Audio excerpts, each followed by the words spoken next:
الحمد لله وحده والصلاة والسلام على من لا نبي بعده وعلى كل من تبعهم بإحسان إلى يوم القيامة. أما بعد فأعوذ بالله من الشيطان الرجيم. بسم الله الرحمن الرحيم. ومكروا ومكر الله والله خير الماكرين. وقال النبي صلى الله عليه وسلم: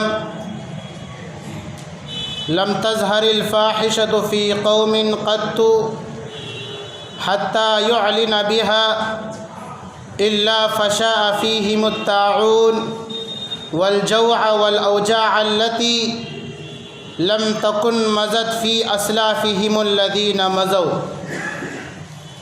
صدق الله العظيم وصدق رسوله النبي الكريم ونحن على ذلك لمن الشاهدين والشاكرين والحمد لله رب العالمين.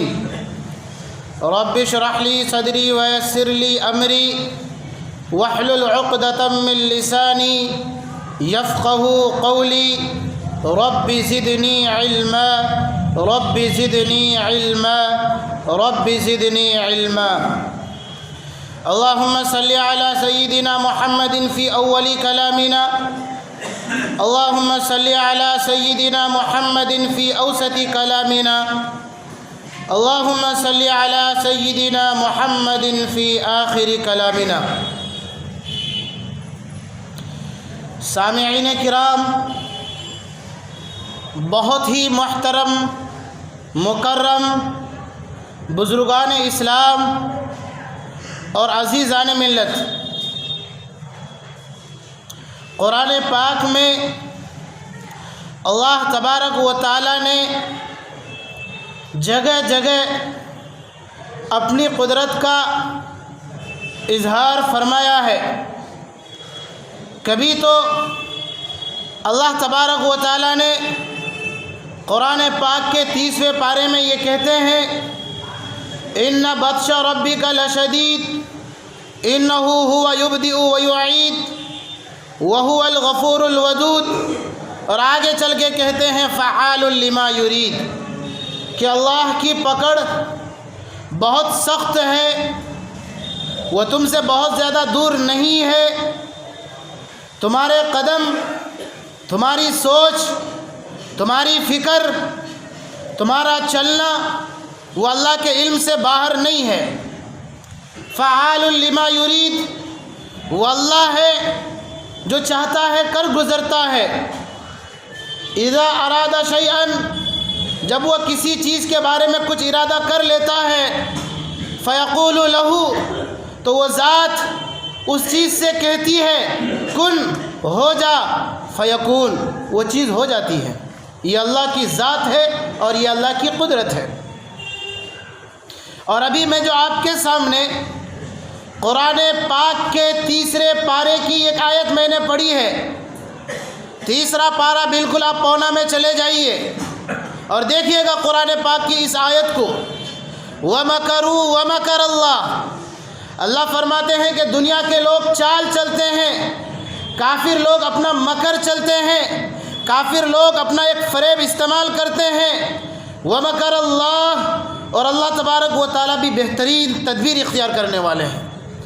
آپ اسلامی تاریخ کا مطالعہ کیجئے، آپ اسلامی ہسٹری کے اوراق کو پلٹ کر کے دیکھیے کہ ظالم نے، دشمن نے، کفار نے اسلام کو مٹانے کے لیے، اسلام کے ماننے والے کو مٹانے کے لیے، قرآن پاک کے پیغام کو نیست و نابود کرنے کے لیے جو چالیں چلی ہے، اور اللہ نے ان تمام چالوں کا جو جواب دیا ہے، ہسٹری کی اوراق چیخ چیخ کے کہتی ہے کہ مسلمانوں، اسلام کے ماننے والوں، آؤ اپنے ماضی کا تھوڑا مطالعہ کر کے دیکھو کہ تم کتنے شاندار اور مستقبل اور کتنے اونچے ذات میں اور کتنی اونچی کامیابی کی طرف گامزن تھے.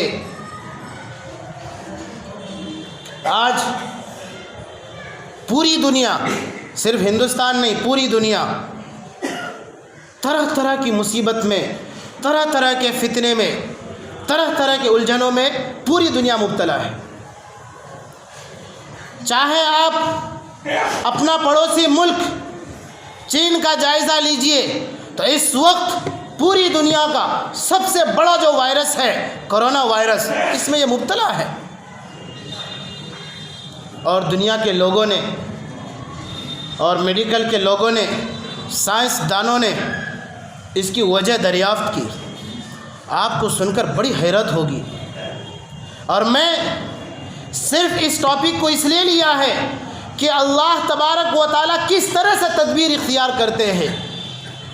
ہم مسلمانوں کو، ہم ایمان والوں کو ظالموں کی ظاہری طاقت سے ڈر خوف نہیں ہے، ہمیں تو اس اللہ کی طاقت پر بھروسہ ہے کہ جس کا ایک ایک فرشتہ پوری کائنات کو بدلنے پر قادر ہے۔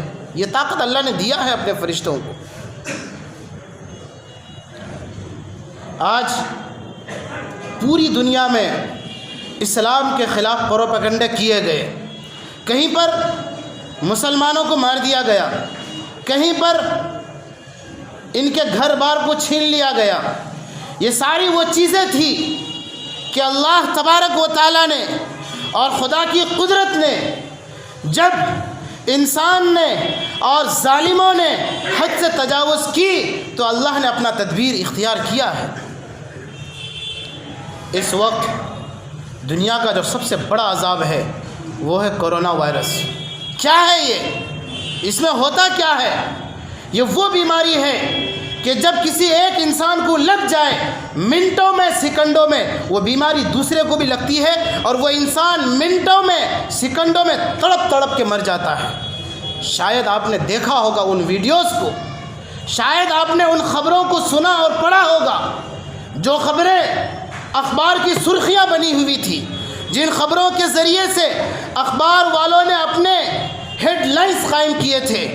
آپ دیکھیے اللہ کی قدرت کا اظہار کس طرح سے ہو رہا ہے کہ جس انسان کے اندر جس جانور کا وائرس منتقل ہوا وہ انسان اسی جانور کی طرح تڑپ تڑپ کر دم توڑ رہا ہے، کھڑا کھڑا دم توڑ رہا ہے، بیٹھے بیٹھے دم توڑ رہا ہے، کتے جیسی موت آ رہی ہے، بلی جیسی موت آ رہی ہے۔ مسلمانوں، میں آپ کو سب سے پہلے میڈیکلی وجہ بتلاؤں کہ یہ وائرس کیوں آیا۔ سائنسدانوں نے تحقیق کیا، سارے لوگوں نے، میڈیکل کے لوگوں نے ریسرچ کیا، اور نتیجہ کیا آیا دنیا کے سامنے۔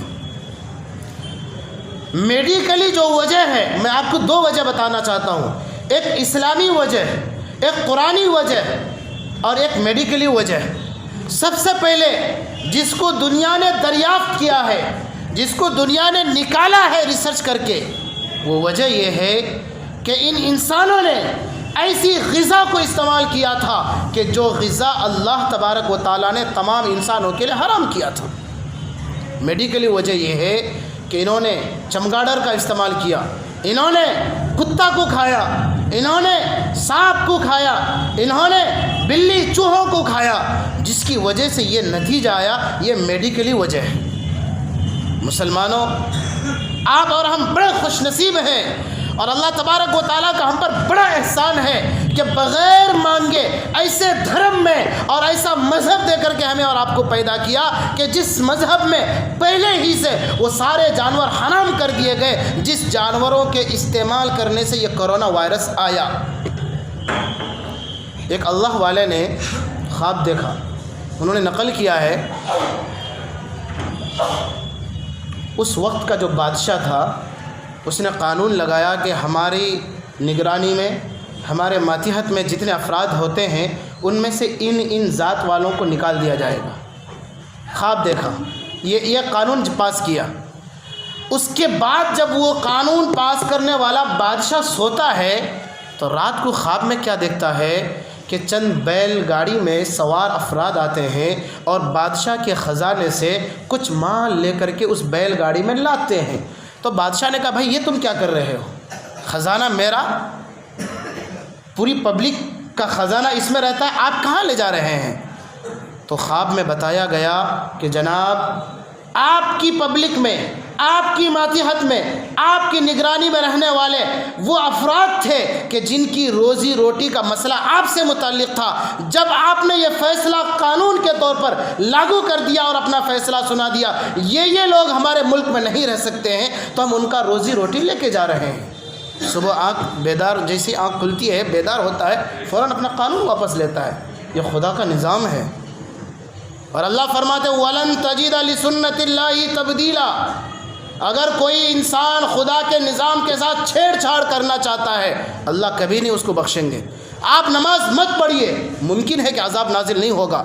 آپ دن بھر اللہ کی نافرمانی کیجئے، ممکن ہے کہ کبھی عذاب نازل نہیں ہوگا موت تک۔ لیکن آپ خدا کے نظام میں تبدیلی کی بات کریں گے، آپ خدا کے دستور میں تبدیلی کریں گے، اللہ اس کو کبھی نہیں برداشت کریں گے۔ تو جس طریقے سے ہم لوگ کبھی بائک جو خریدتے ہیں، گاڑی جو خریدتے ہیں، اس میں ایک کتاب دی جاتی ہے۔ بھائی بائک سمجھتے کہ نہیں سمجھتا ہر کوئی، جس میں 4 چکا ہوتا ہے، 2 چکے والی جو گاڑی ہے بائک، تو اس میں ایک کتاب دی جاتی ہے۔ اس کتاب میں کیا رہتا ہے؟ اس میں اصول رہتے ہیں، رولز رہتے ہیں کہ آپ کو گاڑی ایسے ایسے استعمال کرنا ہے۔ تو مسلمانوں میں آپ کو خوشخبری دینا چاہتا ہوں کہ جس ذات نے، جس کمپنی نے حضرت انسان کو پیدا کیا، اسی ذات نے، اسی کمپنی کے مالک نے اس حضرت انسان کی گائیڈنگ کے لیے، رہبری اور رہنمائی کے لیے ایک کتاب بھی اتارا ہے۔ اگر آپ یہ کہیں گے کہ جناب پیسہ ہم نے دیا ہے، گاڑی میں جتنا پیسہ لگا میرا ہے، پیٹرول میں دیتا ہوں، تو میں اس کتاب کے رولز کے مطابق کیوں گاڑی چلاؤں گا؟ ٹھیک ہے چلائیے، توڑیے ٹریفک کے رولز کو، کیا ہوتا ہے؟ آپ کی بھی جان جائے گی اور آپ قانون کے دائرے میں پکڑے جائیں گے۔ تو دنیا کا ایک معمولی چھوٹا سا نظام، 70,000 80,000 کی گاڑی اور اس میں چھوٹی سی بک کتاب دی گئی، اور اگر آپ نے اس چھوٹی سی بک کے رولز کے خلاف گاڑی چلایا تو آپ کا بھی نقصان ہے اور آپ قانون کے دائرے میں بھی آ سکتے ہیں۔ تو وہ ذات جس نے ساری کائنات کو بنایا، چلایا، چلا رہا ہے، اور اس کائنات میں بسنے والے تمام مخلوقات کو روزی بھی دے رہا ہے، ہوا بھی دے رہا ہے، پانی بھی دے رہا ہے، کیا اس ذات نے اس انسان کی گائیڈنگ کے لیے کوئی کتاب نہیں دیا؟ ضرور دیا ہے۔ جب اس انسان نے اس کتاب کو چھوڑ کر اپنی زندگی گزارا ہے، حالات آئے ہیں اس پر۔ تو یہ یاد رکھیں، آپ چاہے آپ مسلمان ہو یا کسی اور دھرم سے تعلق رکھتے ہو، اگر آپ نے قرآن کے اصول کے مطابق زندگی نہیں گزاری ہے تو پھر یاد رکھیے موت سے پہلے ٹھوکر ضرور کھانا ہے۔ کیوں؟ جس ذات نے انسان کو پیدا کیا اس ذات نے انسان کی گائیڈنگ کے لیے ایک کتاب بھی بھیجا ہے۔ اگر وہ انسان آدم کے زمانے میں آیا تو آدم کو ایک صحیفہ دیا گیا، اگر وہ انسان موسیٰ کے زمانے میں آیا تو موسیٰ کو تورات دی گئی۔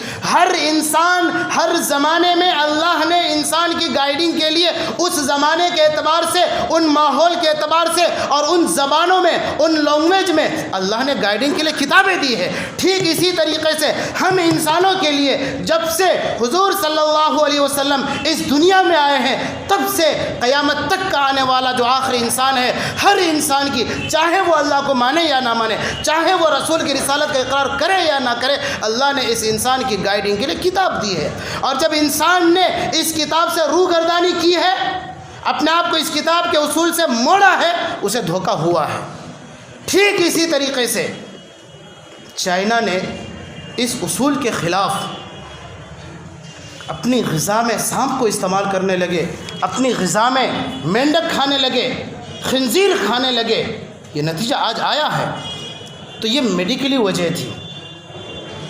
اور اللہ فرماتے ہیں حرمت علیکم المیتۃ والدم ولحم الخنزیر، کہ اللہ نے تم پر، اللہ نے انسانوں پر حرام کر دیا المیتہ، مردار کا کھانا، وہاں مردار بھی کھا رہے تھے، الدم خون کھانا حرام ہے، اس کا استعمال ہو رہا تھا، ولحم الخنزیر، اور خنزیر کا گوشت حرام ہے، اس کا استعمال ہوا، جس کی وجہ سے جو انسان جس جانور کے گوشت کو زیادہ کھا رہا تھا، میڈیکلی وجہ یہ بتا رہی ہے کہ اس انسان کے اندر اسی جانور کا وائرس ہے۔ آپ ویڈیو دیکھ کر کے دنگ رہ جائیں گے، آپ کے رونگٹے کھڑے ہو جائیں گے کہ وہ انسان کھڑا کھڑا تڑپ تڑپ کے مرتا ہے، اس کے بغل میں دوسرا کھڑا ہوا انسان اسے ٹچ تک نہیں کرتا ہے، اس ڈر سے کہ کہیں وائرس ہمارے اندر منتقل نہ ہو جائے۔ یہ دنیا میں عذاب ہے۔ اچھا، ایک سوال یہ ہے کہ بھائی حرام جانور تو اور بھی دیگر کے قوم کے لوگوں نے کھایا ہے اور بھی دیگر ممالک میں استعمال ہوا ہے، آخر یہ وائرس وہیں کیوں آیا؟ ایک عجیب بات میں آپ کو بتلاؤں، آپ کو شاید معلوم ہوگا کوئی 1 مہینہ 2 مہینہ 6 مہینہ نہیں، کنٹینیو مسلسل 2 سال سے اس چین میں ڈیٹینشن کیمپ بنے ہوئے ہیں، 4000 سے زائد مسلمانوں کو اس ڈیٹینشن کیمپ میں بند کیا گیا ہے، داڑھی کو چھیل دیا گیا، انہیں قرآن پاک کی تعلیم سے محروم کر دیا گیا ہے، ان پر ظلم ہوا ہے۔ ایک بہت بڑی وجہ یہ بھی ہے، وَمَكَرُوا وَمَكَرَ اللَّهُ، آپ چاہے جتنی بھی چال چل لیں، اللہ جب پکڑنے آتے ہیں تو اللہ تبارک و تعالیٰ یوں پکڑتے ہیں پتہ بھی نہیں چلتا ہے۔ ہزاروں لوگ خنزیر کا گوشت کھا رہے ہیں، وہاں کیوں نہیں یہ عذاب آیا؟ تو ایک بڑی وجہ یہ بتا رہے ہیں علماء کرام، ہمارے اکابرین مفتیان کرام جو ہمارے ذمہ داران رہبر علماء مانے جاتے ہیں، انہوں نے اپنی تحقیق میں اس کا اضافہ کیا ہے۔ ایک بہت بڑی وجہ یہ ہے کہ وہاں پر اس ذات کی کتاب کو ماننے والے اور اس ذات نے جس کتاب کو نازل کیا قرآن پاک، اس پر عمل کرنے والے پر ظلم کیا ہے اور آج تک ظلم ہو رہا ہے، جس کی وجہ سے یہ نتیجہ آیا ہے۔ اللہ کرے ہماری اقتدار میں بیٹھی ہوئی حکومت کو اس کی عقل دے، سمجھ دے۔ یہ تو میں آپ کو بتایا میڈیکلی وجہ۔ ایک اور بات میں خدا کے قانون کی ایک بات بتلاؤں کہ جب انسان نے قدرت کے قانون سے چھیڑ چھاڑ کیا ہے تو اسے کیسے کیسے حالات سے گزارا ہے اللہ نے۔ ابھی 1 مہینہ 2 مہینہ پہلے آسٹریلیا میں ایک عذاب آیا تھا، آگ کی شکل میں عذاب آیا تھا۔ آپ کو حیرت ہوگی اس چیز کو جان کر کے، وہاں یہ قانون پاس کیا گیا تھا کہ ہم انسانوں کو پانی پینے میں دقت ہوتی ہے، یہ جانور پانی سارا پی جاتے ہیں، اس لیے قانون پاس کیا گیا کہ ان جانوروں کو مار دیا جائے۔ جانوروں کو مارنے کا قانون پاس ہوا اور جانوروں کو مارا گیا، آگ لگائی گئی۔ خدا کا عذاب دیکھیے، خدا کی پکڑ دیکھیے کہ جب اللہ نے پکڑنے پر آیا ایسا عذاب ان پر نازل کیا اور ایسی آگ لگائی ان کی جنگل میں کہ وہ جو پانی ان کے پاس اسٹاک تھا وہ سارا استعمال کر دیے، لیکن آگ نہیں بجھی۔ پھر وہ چند گنے چنے مٹھی بھر کے مسلمان ایک میدان میں جا کر کے صلاۃ الاستسقاء نماز پڑھی 2 رکعت اور اللہ سے مانگے، یا اللہ یہ تیری مخلوق ہے، ان مخلوق پر بڑا ظلم ہوا ہے، یا اللہ اپنے فضل و کرم سے، اپنے رحم و کرم سے اس آگ کو بجھا دے۔ بارش نازل ہو گئی۔ جس دن اس انسان نے قدرت کے قانون کے ساتھ چھیڑ چھاڑ کیا، اللہ نے پکڑ کیا ہے۔ تبھی تو کہتے ہیں کہ خدا تبارک و تعالیٰ کی جو پکڑ ہے وہ ایسی پکڑ ہے جس میں آواز نہیں ہے، خطرناک پکڑ ہے۔ ان بطش ربک لشدید، کہ تیرے رب کی پکڑ شدید خطرناک ہے، جب وہ پکڑنے پر آ جائے تو کوئی بچ نہ سکے۔ تو بہرحال یہ ایک میڈیکلی وجہ تھی، اللہ کرے تمام دنیا کے لوگوں کو سمجھ دے۔ ایک میں قرآنی اور اسلامی وجہ بتاؤں، یہ کرونا وائرس اس دنیا پر کیوں آیا۔ تو میں نے جو آپ کے سامنے حدیث پڑھی ہے اس کا ترجمہ کر کے اپنی جگہ لیتا ہوں۔ لم تظہر الفاحشۃ فی قوم قط، اللہ کے نبی صلی اللہ علیہ وسلم نے ارشاد فرمایا ہے کہ کبھی بھی کسی بھی قوم پر کوئی عذاب نازل نہیں ہوگا، لیکن اگر عذاب نازل ہوا بھی تو اس وقت عذاب نازل ہوگا کہ جب اس قوم میں بے حیائی عام ہو جائے۔ آپ چین کا دورہ کر لیجئے، آپ چین کا جائزہ لے لیجئے، کتنی بے حیائی اس ملک میں ہے۔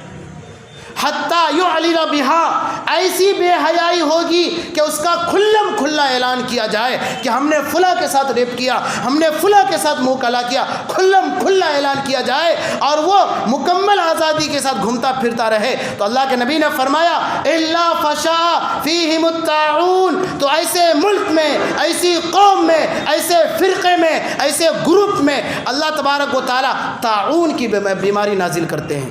وہ طاعون یعنی ایک دوسرے کو لگنے والی بیماری، چھوت چھات والی بیماری۔ پھر کیا ہوتا ہے؟ والجوع، بھوک مری کی بیماری لاحق کی جاتی ہے۔ والاوجاع التي لم تكن مضت، اور ایسی بیماریاں اس قوم پر نازل ہوتی ہے کہ جو بیماریاں کبھی ان کے پرانے لوگوں پر کبھی نہیں آئی تھی۔ ایسی ایسی بیماری آتی ہے۔ آج دنیا نے دیکھ لیا ایڈز جیسا مہلک بیماری، اس کو ہمارے اکابرین سے پہلے کے لوگوں نے کبھی نہیں دیکھا تھا، لیکن دنیا نے اس بیماری کو دیکھا اور اس بیماری میں ہزاروں لوگ مر رہے ہیں، مرتے آ رہے ہیں، اور یہ جو نئی بیماری اس میں بھی ہزاروں لوگ مر چکے ہیں۔ تو یہ ساری وہ وبائیں ہیں، یہ ساری وہ وجوہات ہیں کہ جب انسان اور کسی قوم میں بے حیائی عام ہو جائے۔ تو میں نے دو وجہ آپ کے سامنے بتائی ہے۔ ایک وجہ یہ ہے کہ انسانوں نے حلال جانوروں کو کھایا جس کی وجہ سے یہ بیماری آئی۔ دوسری اسلامی وجہ یہ ہے کہ انسان کے اندر، قوم کے اندر بے حیائی عام ہوئی تو یہ بیماری آئی ہے۔